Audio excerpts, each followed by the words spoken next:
आलुको चिप्स बनाउनको लागि यस्तो ठुलो दाना आलु चाहिन्छ। यो ठुलो दाना आलुलाई धोएर सफा बनाउने, त्यसपछि हामीले यसलाई यसरी ताछ्ने।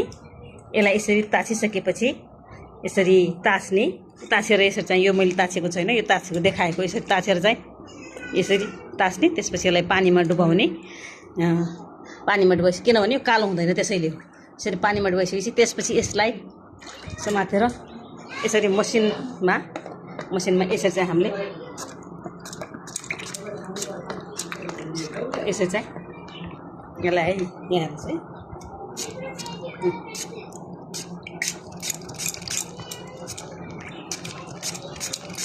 यसरी चाहिँ यसलाई निकाल्ने।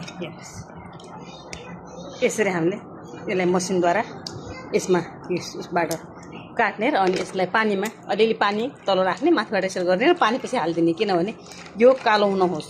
अवश्य यसलाई 1-2 घन्टा अथवा 1 रातभरि छोड्दा नि हुन्छ। यसको यो यस्तो कालो मैलो यसको जो ग्लुकोजको मात्रा हो त्यो पनि निस्किन्छ। ट्रान्सपेरेन्ट खालको यो चिप्स बन्छ। यो गरिसकेपछि अब यसलाई हामी बोइल गर्छौँ। अब बोइल म यो आज गर्दिनँ, आज अब साँझ हुन थालिसक्यो, त्यसैले मैले यसलाई यसै छोडिदिने हो। बाँकी यो आलुको दाना पनि मैले भोलि नै बनाउँछु र भोलि म फेरि यसलाई उमाल्छु। त्यसपछि उमालिसकेपछि अनि म यसलाई सुकाउन लैजान्छु।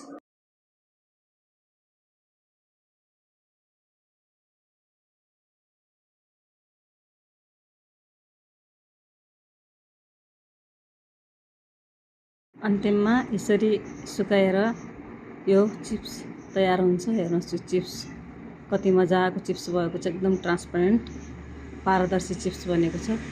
खानामा पनि त्यस्तै स्वादिष्ट मिठो छ। हेर्नुहोस् अब यसलाई थोडा तेल राखेर तेलमा फुर्याउने।